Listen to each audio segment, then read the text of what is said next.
Hello guys, कैसे हैं आप सब लोग। आशा करता हूँ कि आप सब लोग ठीक ही होंगे। दोस्तों, आज मैं आया हुआ था अपने खेत में, नियर बाई पास वाला ही खेत में।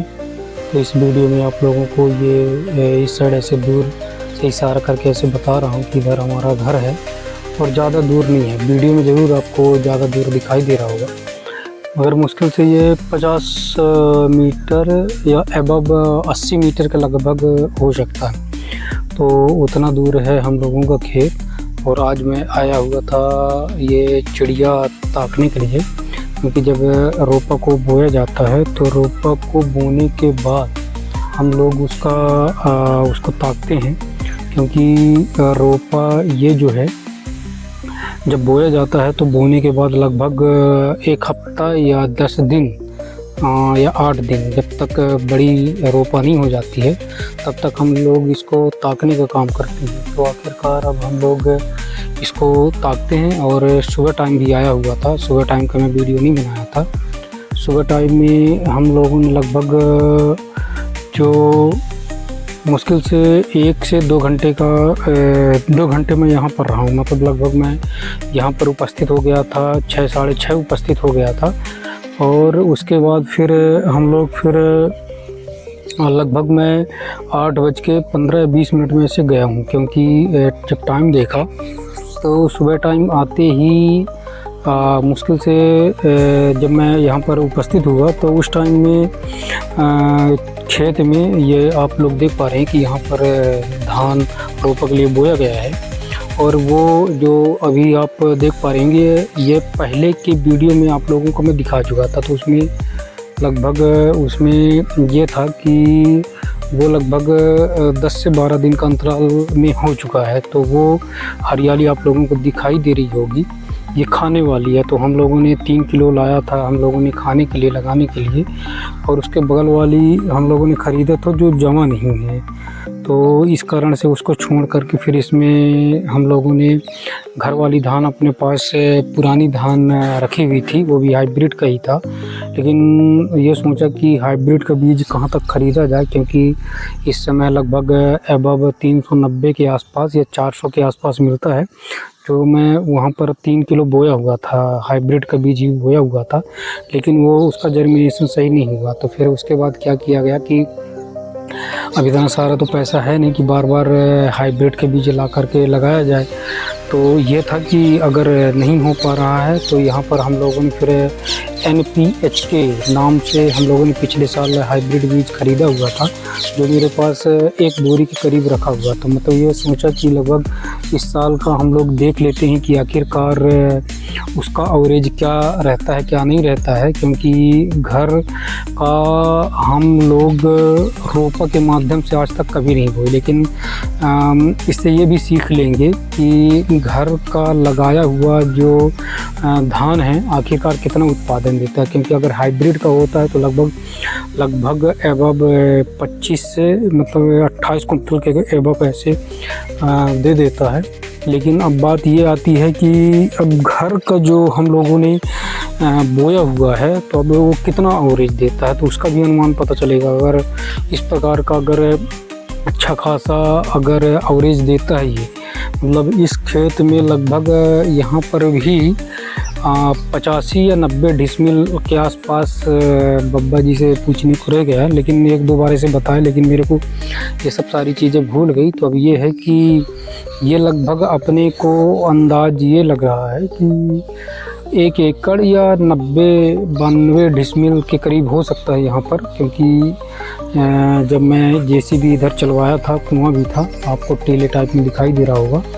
तो यहाँ पर भी जगह काफ़ी सारा, कम से कम 3 से 4 गुरई का जगह जो गिरा हुआ था, तो वो भी निकल आया।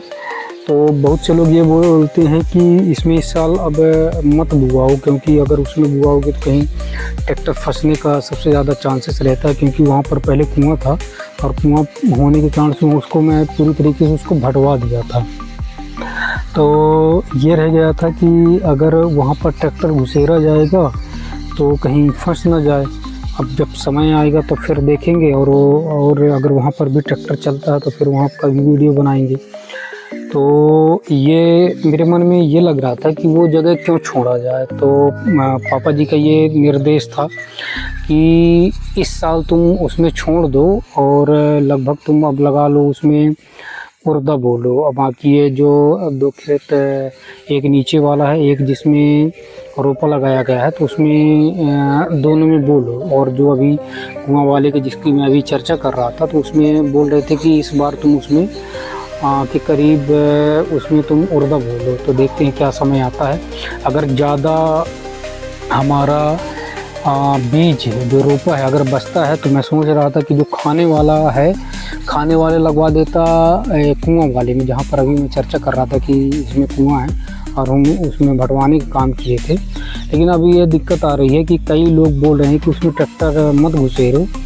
और तीरुस के समय पिछले साल भी ऐसा हुआ था कि पिछले साल भी, और तीरुस से भी ऐसे डर लग रहा था कि नई नई माटी है और यहाँ पर मैं यहाँ पर नई नई माटी डाला हुआ था, तो उसमें भी कई सारे लोग बोल रहे थे कि अगर तुम लोग इसमें ट्रैक्टर चलाओगे तो शायद है कि फंसने का चांसेस ज़्यादा रहेगा।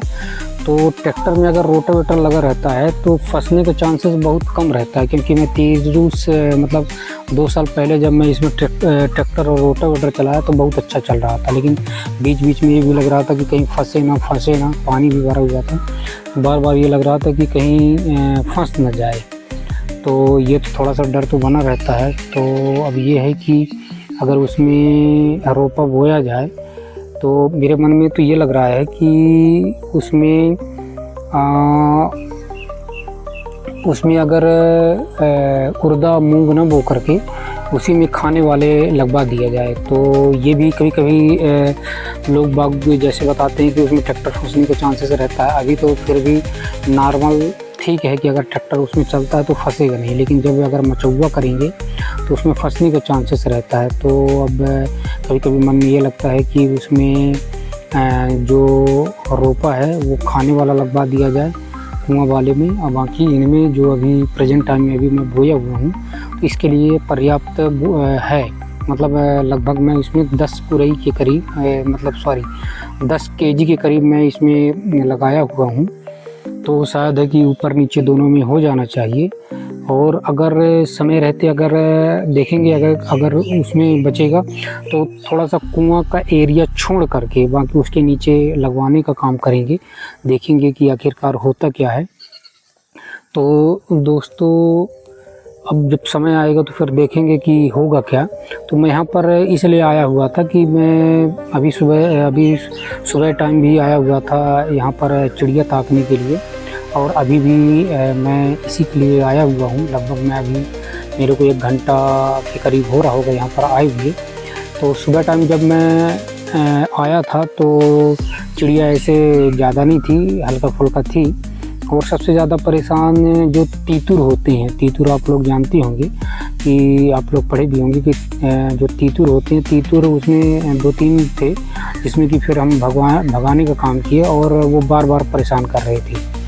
और एक गिलहरी थी, तो गिलहरी भी आकर के बार बार चुन रही थी, जो हम उसको भगाने का काम किए। और अगर ज़्यादा देर तक उसको न देखते तो वो बार बार वो एक जगह पर जहाँ पर धान बिखरी हुई है उसको बार बार समेट करके वो खा लेता था।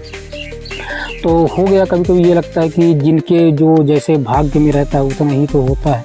अब इसमें कितना जमेगा कितना नहीं जमेगा। अब अगर हम मान के चलिए 8 साढ़े 8 बजे तक सुबह बैठते हैं, उसके बाद भी चिड़िया अगर लगती है तो वो तो उनके उसमें जाएगा।